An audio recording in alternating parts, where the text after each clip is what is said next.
ॐ ह्रीं नमो उवत्सायाणं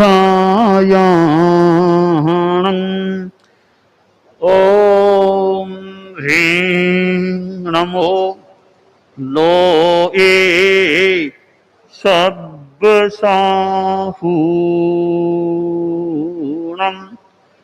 ॐ ह्रीं नमो अरहन्ताणम् ॐ ह्रीं नमो सिद्धाणम् ॐ ह्रीं नमो आयर्याणम् ॐ ह्रीं नमो उवज्झायाणम् ॐ ह्रीं नमो लोए सब्बसाहूणम्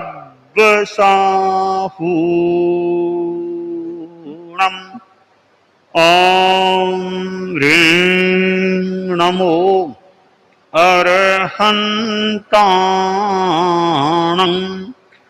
ॐ ह्रीं नमो सिद्धाणम्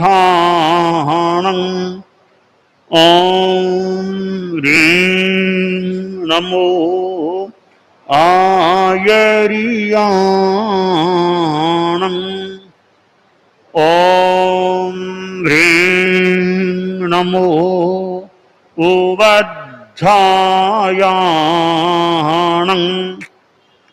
ॐ ह्रीं नमो लोए सब्बसाहूणम्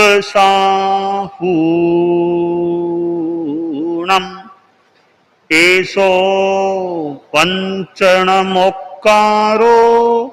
सब्बपावपनाशनो मङ्गलानं च सब्बेशिं पढमं हवै मङ्गलम् पढमं हवै मङ्गलम्।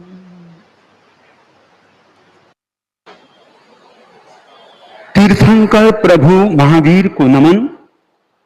तीर्थंकर के प्रतिनिधि युग पुरुष परम पूज्य आचार्य श्री महाश्रमण जी के श्री चरणों में वंदना।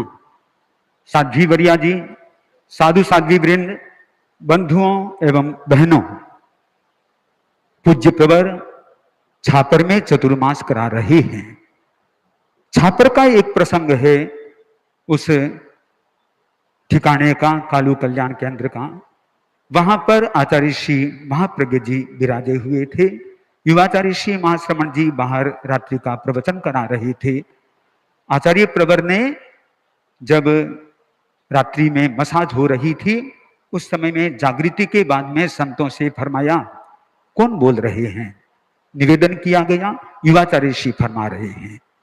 तो गुरुदेव ने सबको प्रेरणा देते हुए फरमाया, देखो कैसे बोलना चाहिए, युवाचार्य जी जैसे बोलना चाहिए। युवाचार्य श्री उस समय जो फरमा रहे थे, तो गुरुदेव ने फरमाया कि देखो युवाचार्य जी ऐसे बोल रहे हैं मानो कि लोगों के गले बात को उतार रहे हैं। हम सौभाग्यशाली है, आज हमें ऐसे नेतृत्व के रूप में परम पूज्य गुरुदेव प्राप्त हुए हैं। आप श्री की अमृत देशना से हम लोग लाभान्वित होते हैं। पूज्य प्रवर अभी भगवती सूत्र के माध्यम से हमें ज्ञान से आप्लावित करा रहे हैं। यह ज्ञान हमारा तभी बढ़ेगा जब हम एकाग्रता से, तन्मयता से, निद्रा विहीन होकर के सुनेंगे, तभी हम ज्ञान से भावित हो सकेंगे। और ज्ञान से भावित हैं, कभी चरित्र से भावित हों, यह भी चिंतन आप लोग करते जाएंगे। सुने परम पूज्य गुरुदेव की अमृत देश में।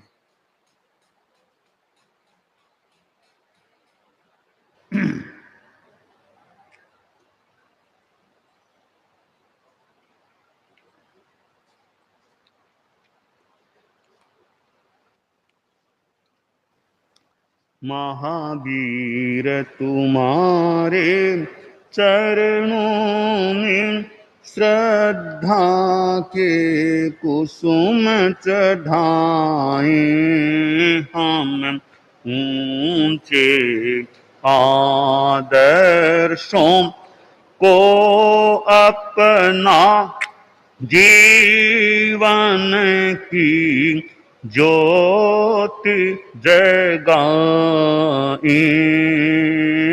हम महावीर तुम्हारे चरणों में श्रद्धा के कुसुम चढ़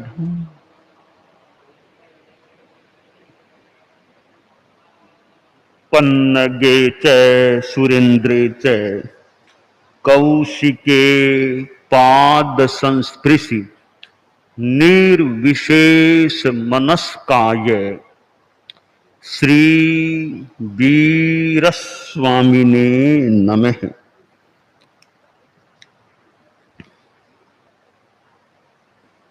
भगवई बिआह पन्नति में कहा गया है, चौबिहे संसार संचिठन काले पन्नते तंजहा मेरे इय संसार संचिठन काले तिरिख जोड़िय संसार संचिठन काले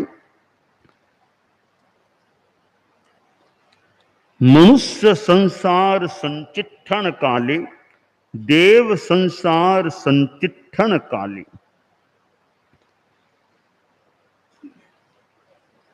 संसार में अवस्थान काल 4 प्रकार का प्रज्ञप्त है।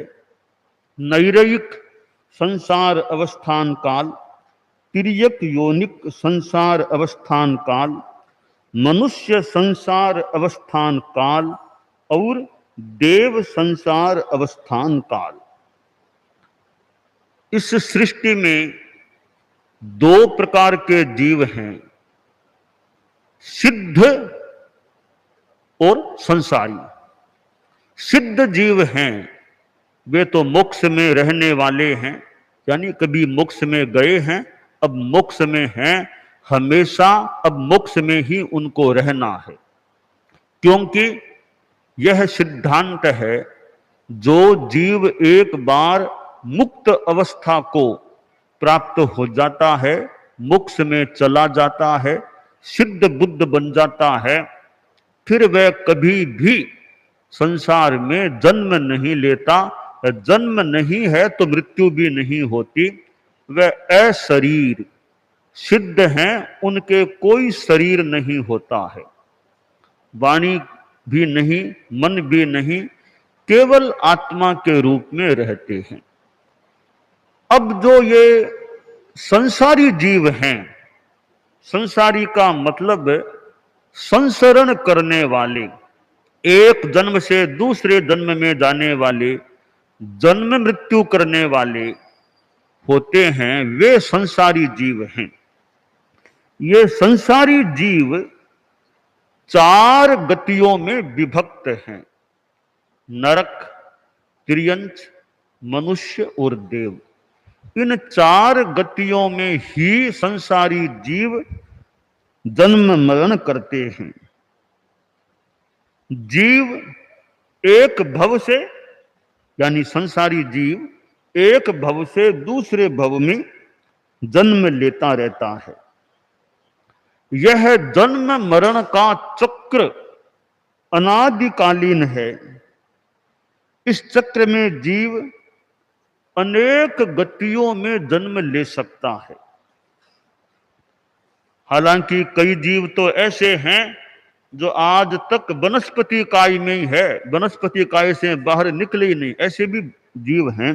परंतु ऐसे भी जीव हैं जो अनेक गतियों में जाते हैं। तो अनेक गतियों में संसारी जीव जन्म ले सकते हैं। जिस गति में जितने समय तक अवस्थिति होती है, उस कालांश को, उसका वहां का यह संसार अवस्थान काल या संसार संस्थान काल कहा जाता है। यह एक प्रश्न बहुत महत्वपूर्ण है हमारी इस सृष्टि के संदर्भ में। एक दार्शनिक विचार मान्यता रही है, जो भगवान महावीर के समय भी थी, वो यह मान्यता कि जो जीव जैसा है वह जन्मांतर में भी वैसा ही रहता है। यानी कि संस्कृत में कहा गया है, पुरुषो मृतः सन पुरुषत्व में वाष्णुते पशवः पशुत्वम। यह जन्मांतर सादृश्यवाद है कि मनुष्य मर करके मनुष्य ही बनेगा, वो मनुष्य ही मनुष्य बनेगा, पशु नहीं बन सकता। पशु है वो मर करके पशु ही बनेगा, मनुष्य नहीं बन सकता। जैसा है वैसा ही आगे के जन्मों में बनेगा। यह एक सिद्धांत रहा है जन्मांतर सादृश्यवाद, कि महिला स्त्री है वो हमेशा स्त्री ही बनेगी, वो वापस पुरुष नहीं बन सकती। यह एक सिद्धांत रहा। और इस सिद्धांत के वो एक मानने वाले या समर्थक आर्य सुधर्मा रहे हैं। पहले वे ब्राह्मण परंपरा में थे, विद्वान थे, दीक्षा लेने से पहले एक विद्वान के रूप में थे। भगवान महावीर के पास उनके प्रश्नों की बात भी हुई इन पंडितों की। तो सुधर्मा भी पंडित थे, ब्राह्मण परंपरा में थे। तो उनका यह सिद्धांत था कि जो जैसा है वो वैसा ही बनता है। मनुष्य है तो आगे के जन्मों में मनुष्य ही बनेगा, पुरुष पुरुष ही बनेगा, पशु पशु ही बनेगा। ये उनकी मान्यता थी। यह एक मान्यता रही है। तो गति और योनि में कोई परिवर्तन नहीं होता इस सिद्धांत के अनुसार। हमारे यहां जो आगम वांग्मय है, जैन दर्शन विधान है, व्यवस्था है, जैन धर्म के विचार हैं, उसके संदर्भ में हम ध्यान दें तो दो शब्द आते हैं, काय स्थिति और भव स्थिति। काय स्थिति क्या है? एक ही काय, एक ही जाति में, काय में निरंतर जन्म लेना, वो काय स्थिति कहलाती है। और एक जन्म, एक जीवन काल की आयु स्थिति है, वह भव स्थिति कहलाती है। अब देव हैं, वो हमारे जैन दर्शन के हिसाब से देवता आयुष्य संपन्नता के ठीक बाद वापिस देवता नहीं बन सकता। यानी देवता में काय स्थिति होती ही नहीं है, भव स्थिति ही होती है। कोई भी देव आयुष्य पूरा करके ठीक उस जीवन के बाद वापिस देव नहीं बन सकता। इसी प्रकार नरक में जो नारकीय जीव है, तो एक बार नरक का आयुष्य पूरा करके उसके ठीक बाद वापिस वह नरक में पैदा नहीं होता। दो बातें। तीसरी बात है, कोई भी देवता आयुष्य पूरा करके उसके ठीक बाद नरक में पैदा नहीं हो सकता। यह तीसरी बात है। चौथी बात है, कोई भी नारकीय जीव नारक जीवन का आयुष्य पूरा करके उसके ठीक बाद देवगति में पैदा नहीं हो सकता। ये चार नियम हो गए। देवता वापिस देवता नहीं बनता, ठीक बात। नरक वापिस नरक में, वो नारकीय जीव नरक में पैदा नहीं होता। नरक नारकीय दो है, देवता में पैदा नहीं होता, देव नरक में पैदा नहीं। ये चार नियम हैं, वो हमारे तत्व ज्ञान के नियम हैं, बताए गए हैं या निष्कर्ष हैं। इसलिए देव और नरक में काय स्थिति नहीं होती, वो भव स्थिति ही होती है। हमारे यहां यह बताया गया है जैन वांग्मय में कि एक मनुष्य है कि 7-8 भवों तक वह मनुष्य मनुष्य मनुष्य बन सकता है। पंचेंद्रिय तिर्यंच वो भी 7-8 जन्मों तक पंचेंद्रिय त्रियंश बनते रह सकता है। तो यह जो आर्य सुधर्मा की मान्यता थी कि पशु मर करके पशु ही बनता है, मनुष्य मनुष्य ही बनता है, यह मान्यता हमारे सिद्धांत में एकदम तो फिट नहीं बैठती, आंशिक रूप में हो सकती है। कई बार एक मनुष्य है वो बार बार मनुष्य ही बन जाए, हो सकता है।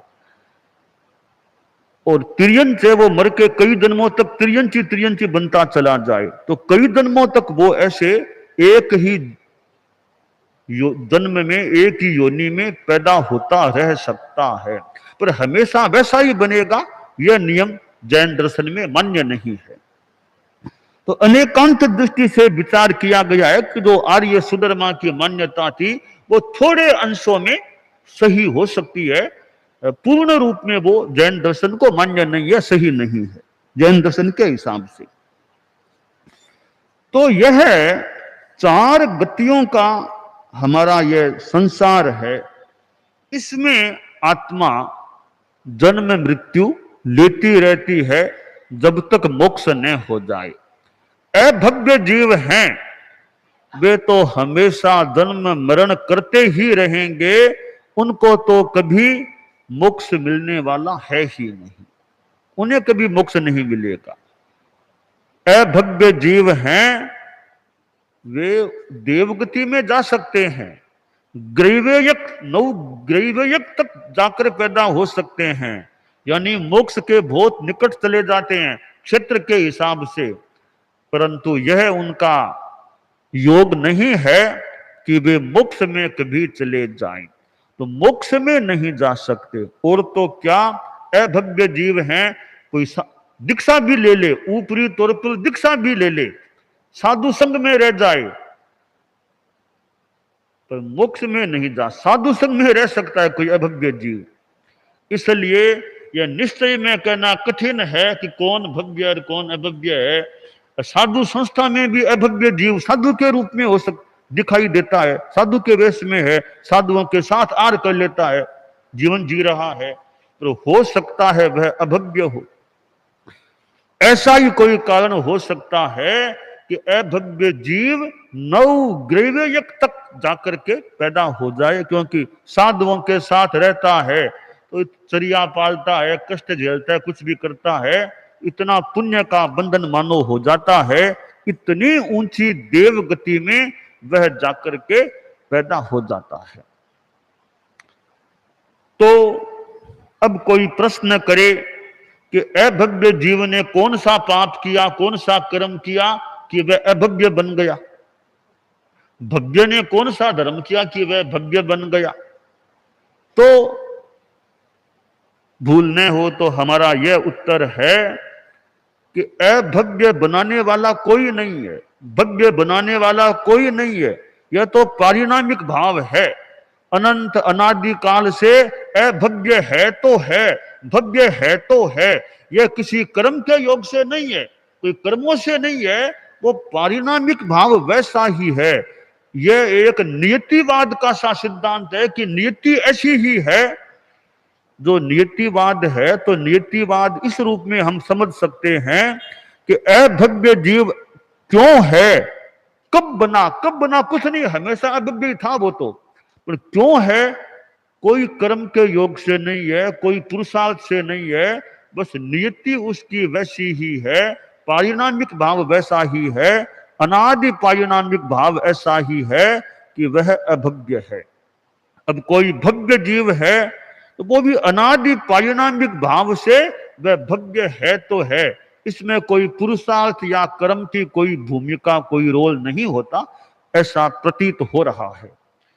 अब कोई जीव है और यह अजीव है, मान लो, यह जीव क्यों और यह अजीव क्यों, पारिणामिक भाव है, इसको पुद्गल का रूप प्राप्त है, हमें जीव का रूप प्राप्त है, यह पारिणामिक भाव है, इसमें कोई पुरुषार्थ वाली बात नहीं है। अब चिंतनीय बात है कि 4 जो ये गतियां हैं, नरक गति, त्रियंच गति, मनुष्य गति, देव गति, इन चारों से ही छुटकारा कैसे मिले?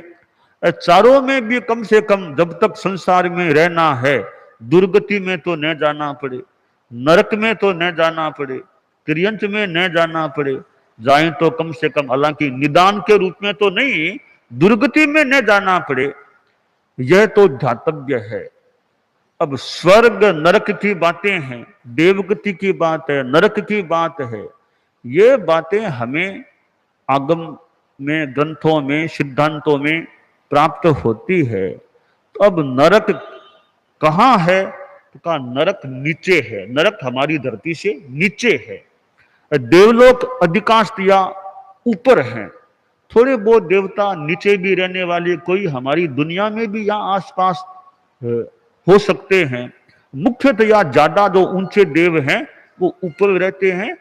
नरक सारे 7 नरक हैं, वो 7 ही नीचे है। और यह हमारा तिर्यक लोक है, यह हमारा मनुष्य मर्त्य लोक, मनुष्य लोक है। तो ये जीव हैं, स्थावरकाय भी हैं, त्रस्काय भी हैं। यूं इन योनियों में, इन कायों में आत्माएं भ्रमण करती रहती हैं।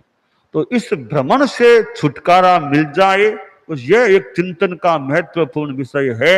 इस भ्रमण से, जन्म मरण की परंपरा से कैसे आत्मा को छुटकारा मिले, यह साधु जीवन लेना है।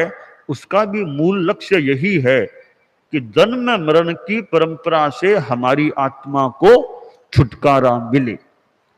तो आत्मा स्वर्ग में भले चली जाए, स्वर्ग में जाना भी बहुत बड़ी बात नहीं, मोक्ष में जाए तब खास बात है। स्वर्ग में गए तो वापस नीचे आना पड़ेगा। स्वर्ग में एक बार भले कुछ समय रह जाओ, आखिर तो वापस नीचे आना पड़ेगा, यानी अन्य गति में जाना ही पड़ेगा।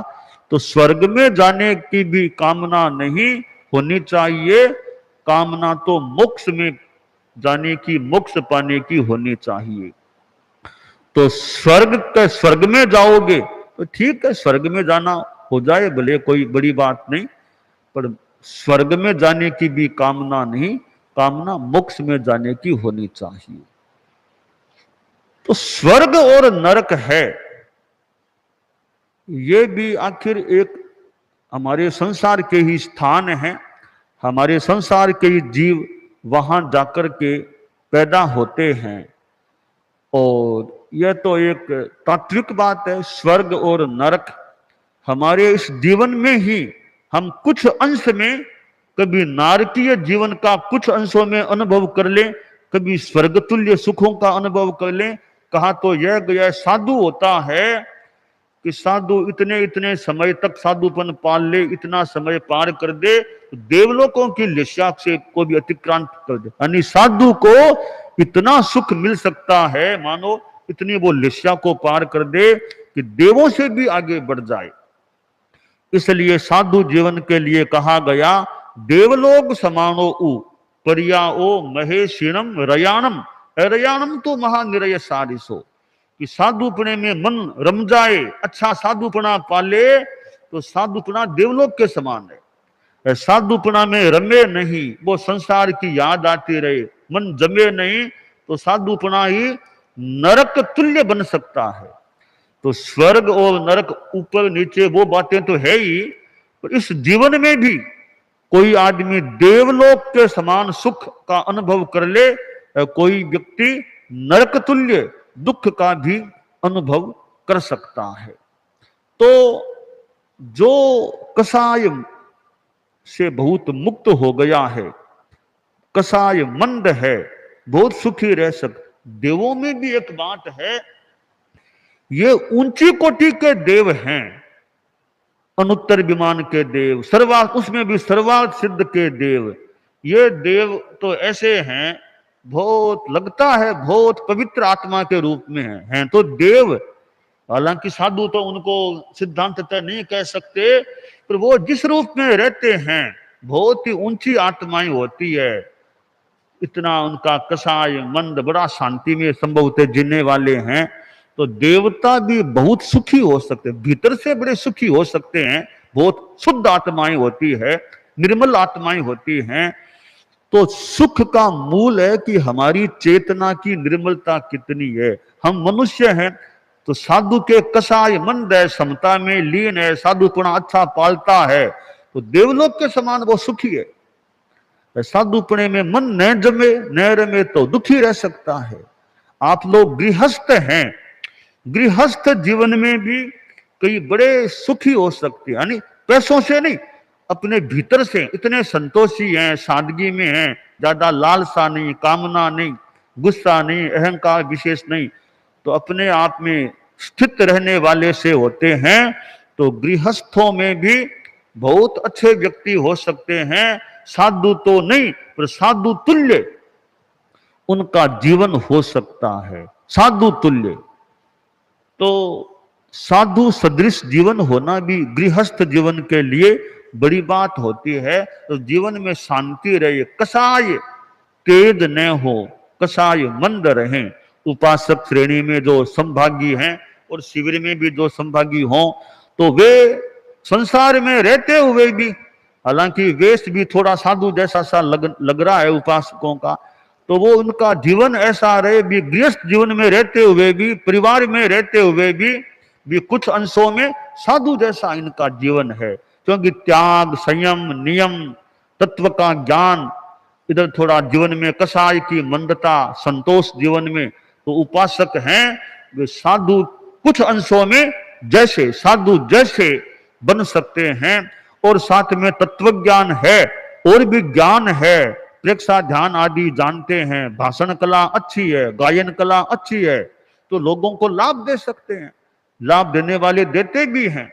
पर्यूषण में कितना लाभ, और भी बिना पर्यूषण के भी कोई कितनी क्लासें, शिविर आदि करा करके किसी रूप में कितना लाभ दे सकते हैं। कभी कभी तो ये क्षेत्रीय सार संभाल भी उपासक क्षेत्रीय सार संभाल करते हैं, यात्रा कर लेते हैं, तो धार्मिक दृष्टि से जो क्षेत्रीय सार संभाल कर लेते हैं तो थोड़े अंशों में साधुओं का सा काम मानो कर देते हैं।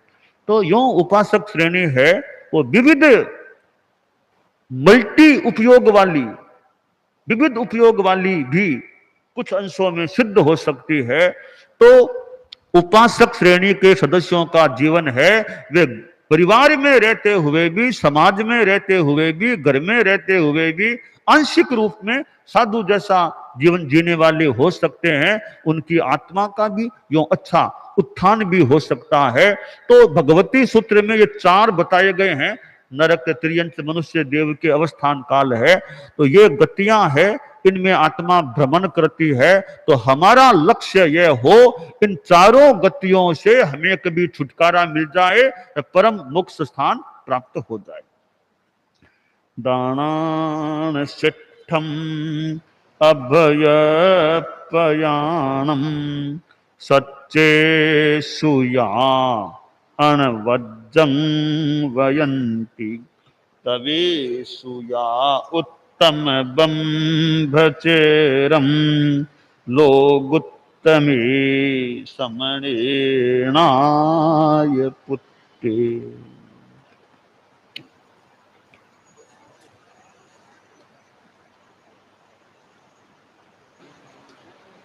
दो घुमा देना।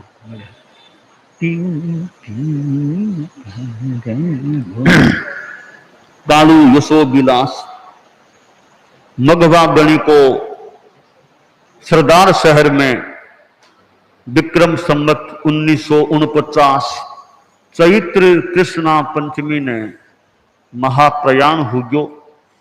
आयुष्य बहुत लंबो को नहीं, लगभग 53 वर्ष को आयुष्य हो बंको। और अब बंक लारे माणक गणी सरदार शहर में ही आचार्य पद पर विराजमान हुए हैं। ठट्ठे पट माणक मुनि माणक सम महकंत मघवा आसन ऊपर भास्कर भाभड़कंत उगणी से गुण पचास चैत कृष्ण तिथि अष्टमी पाठो सब सुविकास हुयो शहर सरदार में। मानक मुनि अब सरदार शहर के मायने मगवागणी के बाद मगवा के आसन पर भास्कर के समान मानो दिव्यमान होता हुआ, मानक की तरह महकता हुआ विराजमान हो रहा है, अब हो गया है। चैत्र कृष्णा अष्टमी विक्रम संवत 1949 के दिन आचार्य पदारोहण हो जावे है मानक मुनि को। 13 पंथ का छठा आचार्य आचार्य श्री मानक लाल जी हो जावे है। बांके युग में बीते 71 साधु सारा और 193 साधियां ही, और बांको नेतृत्व मानक गणी को है। और अब मुनि कालू अब मानक गणी का युग में जी रहा है, और अब मानक गणी आपको विचरण क्रम भी शुरू करे है। तो मानक गणी के साथ मुनि कालू है, क्योंकि आचार्यों के साथ ही रहने वाला, लगभग प्रवास करने वाला मुनि कालू। शासन स्वामी रे भारी, श्री मानक महिमा धारी, सेवा सारी रे सारी, श्री कालू विमल विचारी, मानक महितल विचरतारे, करता पावन देश। मानक महितल विचरतारे, करता पावन देश। हरता ब्रह्म संसार रोरे, दे जिन मत संदेश। शासन स्वामी रे भारी, श्री मानक महिमा धारी, 50 शरीरे महर शहर सरदार। 50 शरीरे महर शहर सरदार।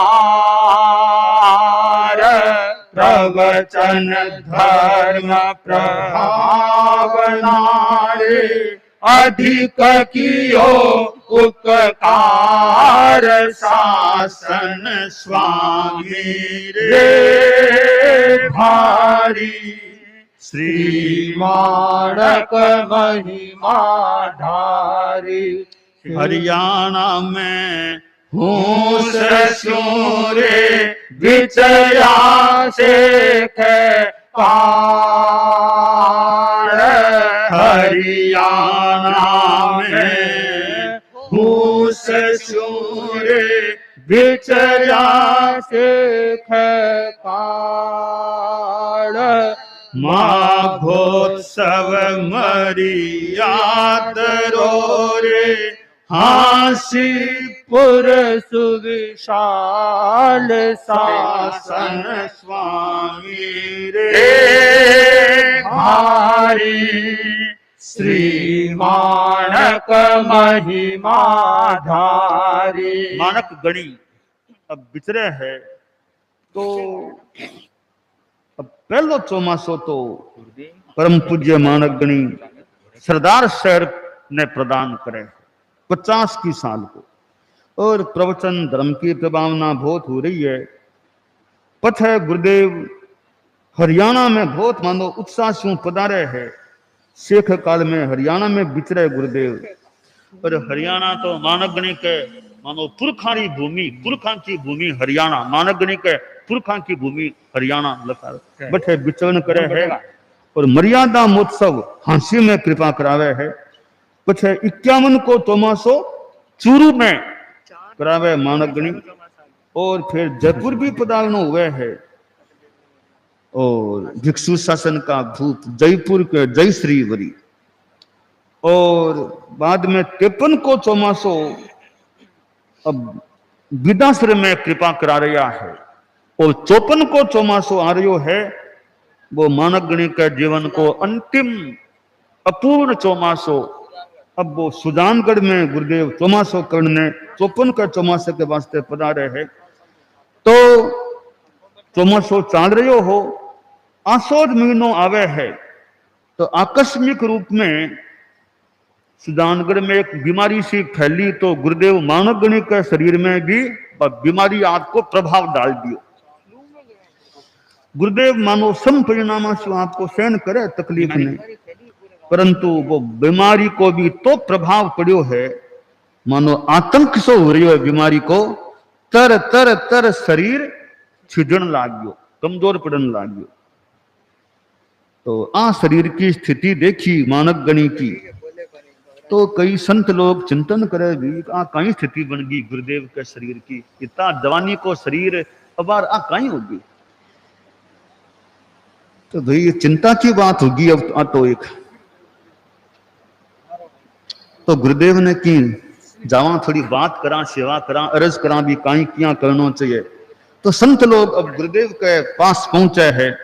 बाकी बात आ है, हे जिन शासन से हरारे, हे जिन शासन भार, हे जिन शासन से हरारे, हे जिन शासन भार, हे जिन शासन साहिबारे, भैक्षव गण महाराज, शासन स्वामी रे भारी, श्री माणक महिमा धारी, उम्र हजारी आपरी रे मघवारी आशीष,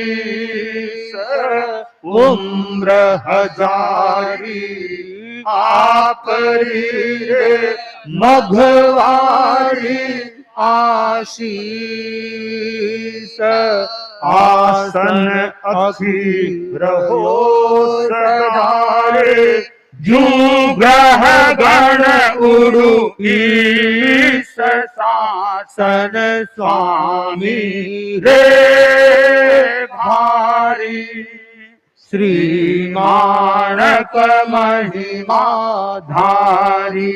तो संत समझदार संत चिंतनशील संत मानगणी खने पहुंचे है और निवेदन करे, गुरुदेव आप 1000 वर्ष तक हमारे संग्री सार संभाल करो, विराजमान रहो, मगवागणी को आशीर्वाद आप पर बने रहे, आप लंबे काल तक विराजमान रहो, और वो आसन हमेशा अक्षुण्ण बने रहे, जिया जब तक मानो चंद्रमा है आकाश में, मां के शासन की गादी भी अक्षुण्ण रहे, मां की भावना है। गुरुदेव एक निवेदन मां संतान को आपके श्री चरणा में है, मां सबकी संतान की प्रार्थना है, विनम्र शब्दा में निवेदन है। तो अबार आपको शरीर उग्रवादी व्याधियों, उग्र व्याधियों ग्रसित हो गयो है, और आप तो मां के संग्रा नाथ हो, शासन का नाथ हो। तो मैं संत हालांकि हो सके वे अल्प बुद्धि का लोग वाला, आपके सामने मां की बुद्धि भी थोड़ी हो सके, जो भी बुद्धि बाकी है, तो बाकी बुद्धि में बात आई है, आप कोई भी भविष्य की व्यवस्था अब करा दो। तो मन को निवेदन है आपका चलना में, और निर्णय तो आप ही काम है, आप ही कर सको तो आप कृपा कराओ, कोई भविष्य की व्यवस्था करा दो। और अच्छो है आप स्वस्थ हो जाओ, कुछ वे आचार्य युवाचार्य की जोड़ी देख सा, जोड़ी का मायने रसा, जोड़ी को दोनों को मने एक सानिध्य मिल सी, तो आप ठीक हो जाओ, आप मां की कामना है ही है, आगलो निर्णय करा दो, आगे आप लंबे काल से विराजो, संग में आचार्य युवाचार्य की जोड़ी रहसी, वीर गोयन की सी जोड़ी, मतलब तो अच्छी बात हो, अभी आप जल्दी निर्णय करा दो। तो मानगणी नहीं मारे, इतो कोई खास बात को नहीं मारे, दवाई चाल रही है, ठीक हो जिसो में थोड़ी थोड़ी कमजोरी है, दवाई लेवा ठीक हो जी, कोई खास बात को नहीं, दवाई लिया ठीक हो जिसो में। गुरुदेव ठीक तो हुआ ही वो, बाकी आई कामना जल्दी ठीक हो जाओ, परंतु वे वैद्य और जका लोगों बात करी संत लोग, तो वैद्य और आई कहे कि शरीर की स्थिति बहुत ही ज्यादा चिंतनीय है ना, के संतान देखो वैद्य लोग है ना, ए बात ने बहुत बड़ा चढ़ा के कह देगा, कई बार ए बहुत बात ने लंबी कर दे, यहाँ है भी है घनी आंखी बात में अपने घरों विश्वास नहीं करना। ए वैद्य डॉक्टर है जिका बहुत थोड़ी सी बात बहुत ए दवाइयां बे दवाइयां यहाँ है भी बहुत बात कर देगा, अपने घरों ध्यान नहीं देना सर। तो गुरुदेव तो बात ने काट दी, संतान की बात ने काट दी कि वैद्य की बात पर घरों ध्यान नहीं देना। धन आप संत बोले कि गुरुदेव आपको फरमानो ठीक हो सके, तो वैद्य लोग बात ने बना चढ़ा के कह दे, परंतु मैं संत लोग भी आपके तनु रत्न ने देख रहा हाँ, तो माने भी लाग रहे हो है कि शरीर धीमे धीमे यहाँ बहुत छीद रहे हो है, कमजोर पड़ रहे हो है, तो माने भी स्थिति थोड़ी अच्छी नहीं लाग रही है स्वास्थ्य की। तब ठीक है, अब कोई इसी खास बात तो कोई खास बात को नहीं, तो एक काम कराओ, आपकी मर्जी आ है कि मैं अबार युवाचार्य को नहीं बनाऊं, आपकी इच्छा कोई बात नहीं, आप अबार युवाचार्य की यहाँ पब्लिकली घोषणा मत कराओ, कोई खास बात को नहीं। आप एक काम कराओ गुरुदेव, आप विराजो, एक पन्ने में पत्र लिखा दो, आपको युवाचार्य को नाम लिखा दो, नियुक्ति करा दो, पत्र ने आप खाम के मायने जय बंद करके पैक करके आप रखने पुठा में रख लो, कुण देख सी बिने आप रखने पड़ियो पानो, मां के भाग्य दुर्भाग्य से कोई स्थिति कभी आ जावे, वो पानो मां के काम आसी, बिन पानन देख के व्यवस्था हो जैसी, वो काम आप कृपा करा दो। कहना ना पानो कुण लिखे नहीं, अगर आप पानो लिखा दो आप ठीक हो जाओ, पछ आपके मन में आवे रे कि नहीं वो नाम तो ठीक हो नहीं, एक दूसरो नाम वो आप पन्नो फाड़ दीजो, कि नयो नाम आप सोच तय कर लीजो। तो पन्नो फाड़नो आपके हाथ के अधिकार की बात है, पन्नो लिखो पछ फाड़नो आप नहीं तो बाद में आप ठीक हुआ बाद पन्नो फिर फाड़ दीजो, बोले क्या कहीं दिक्कत है? नहीं वो ठीक को नहीं, पन्ना लिखना फाड़ना है सब ठीक को नहीं। तो गुरुदेव मां को तो वही निवेदन है, ठीक है कोई इसी कोई खास बात को नहीं, ठीक है ठीक है गुरुदेव बात ने घणो मैं तो दी को नहीं पछे संत आज का भी ठीक है, आप तो अर्ज तो कर दी, बाकी मालिक पर मालिक कौन, आप तो अर्ज करनी अर्ज कर दी, संत बनना करके आपका रवाना हो गया। गुरुदेव बात मन को नहीं करी, बार बार विनती करी गुरु ने कियो कुछ गौर, अलख गति गुरुदेवरी चले ने किनरो जोर। तीज तिथि कार्तिक बदी निशा दूसरे याम, श्री मानक महिमा गुरु समव सया सुर धाम।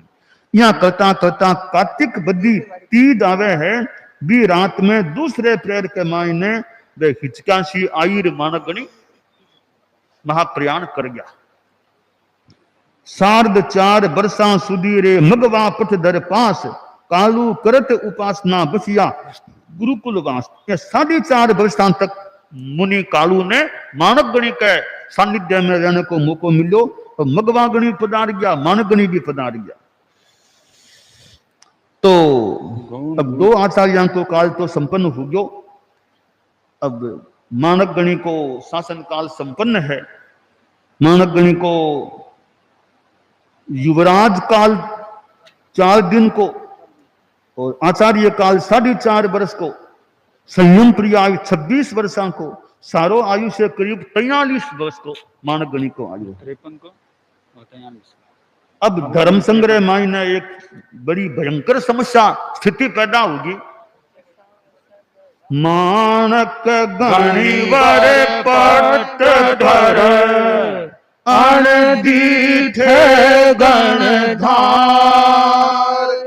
तेरा पंथ समाज में भारी नारी बड़ो विचार, गच्छ गच्छ नायक बिना रहे न रक्षित रूप, यथा दक्ष वन पान बिन उपवन बन विरूप। तेरा पंथ आचार्य विहीन धर्म संग बन गयो। समाज में तो चिंता की एक स्थिति बन ही गई, और जगह भी बात फैली रही तेरा पंथा में कोई पूज को नहीं रहा। तो बेटा एक आचार्य हुआ करे है, बेटा हमार कोई आचार्य नहीं है। जिया रात्रि के मायने चंद्रमा नहीं हुए, एक चंद्रमा हुए तो आकाश की आंख लो जावे, चंद्रमा नहीं हुए तो की आंख लो। दिन में सूर्य हुए, दिन क्या धूप प्रकाश हो जावे, तो सूर्य नहीं हुए तो कहीं स्थिति बन जावे। तो बियाई गण में आचार्य हुए, विभु हुए तो कहीं माहौल रहे। अब संत लोग मिलकर सोचे भी कहीं करा, बापा की स्थिति तो जटिल पैदा होगी है। सुजानगढ़ में चतुर्मास को कालमान अभी चल रहे है। तो बीच में 14 संता में 14 मानगणी कुदार गया लारे 14 संत है। तब 14 संत है वे आपस में सोचे भी अब क्या कहीं व्यवस्था बिठावा, आज्ञा लेना, सारा काम काज अब क्या करना। तो इस विषय के मायने चिंतन अब संत लोग करे है। अब कहीं व्यवस्था बिठावे संत लोग, भविष्य के वास्ते कहीं सोच रहा है। आदि बातों को संक्षिप्त वर्णन यथा संभव आगे आ सके।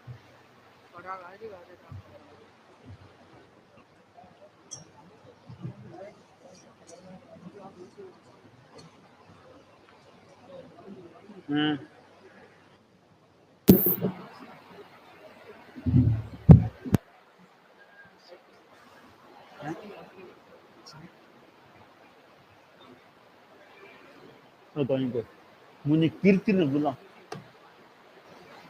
क्या चाहते हो? हाँ हैं? दीक्षा कब लेनी दीक्षा?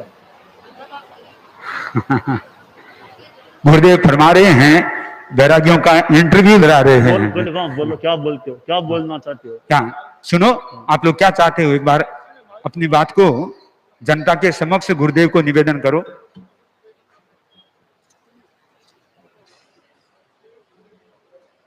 हाँ बनते हाँ बोलो।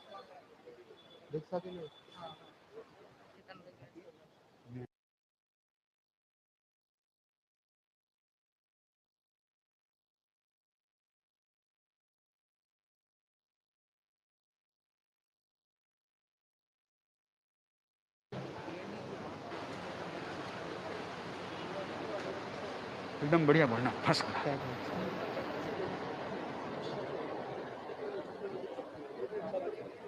हाँ गुरुदेव, मैं चाहता हूँ कि मेरी दीक्षा छापर में ही हो जल्द से जल्द। हाँ बोल।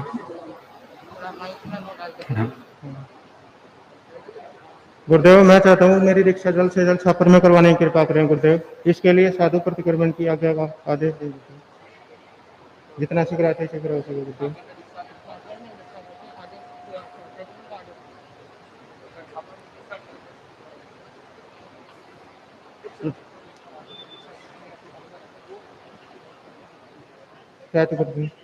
गुरुदेव फरमा रहे हैं पक्की भावना है। गुरुदेव हैं? गुरुदेव।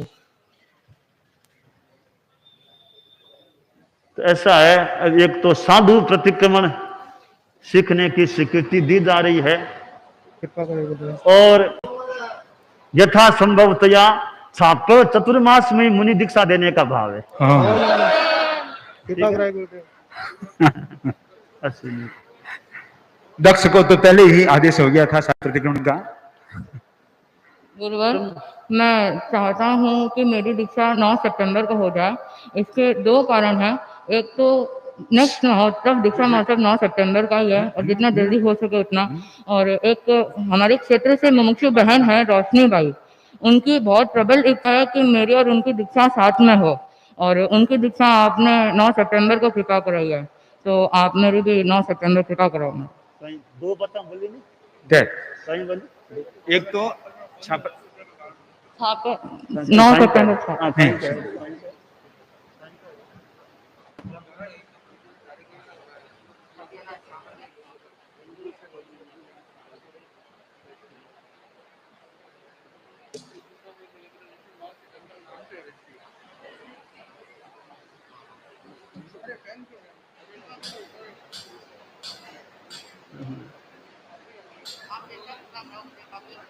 ऐसा है, ये दक्ष नखत है।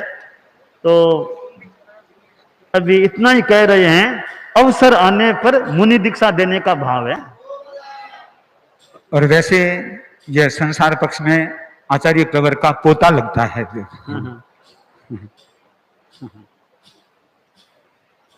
तो आज परम पूज्य गुरुदेव की मतलब तुम दोनों है ना, दोनों की तिथि आदि बाकी है, पर तुम दोनों दीक्षार्थी के रूप में घोषित हो गए हो। दोनों मतलब दीक्षार्थी बन गए हो। मतलब दीक्षार्थी रूप में फरमा दिया गुरुदेव ने, दोनों दीक्षार्थी हो गए। हाँ, और भी कोई छापर का चाहे तो वो भी दीक्षार्थी बन सकता है। कालू यशोविलास का आख्यान, उधर भगवती का वह प्रेरणा देने वाला आगम, और हरियाणा का प्रसंग आया था, और सहज जी आज हरियाणा का मुमुक्षु गुरुदेव के समक्ष आया और गुरुदेव ने हरियाणा के मुमुक्षु की भी दीक्षा फरमा दी। इधर दक्ष जो सरदार सर का है, परम पूज्य गुरुदेव का संसार पक्षी पोता है, उसकी भी दीक्षा फरमा दी। और अब नखत जी खड़े हैं, सुने मंगल पाठ। नखत है।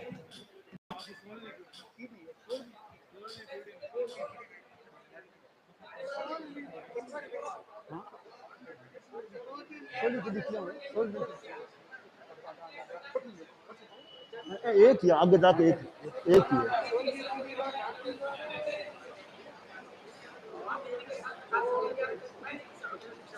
पहली दीक्षा नखत की पहली। नखत जी के कहने के अनुसार संतों की शायद ये पहली दीक्षा है, नखत परिवार की, नखत जाति की पहली दीक्षा हो रही है। हाँ, होगी तो स्वामी जी के संग में, हाँ, 16वीं पीढ़ी में। ठीक है, संतों में पहली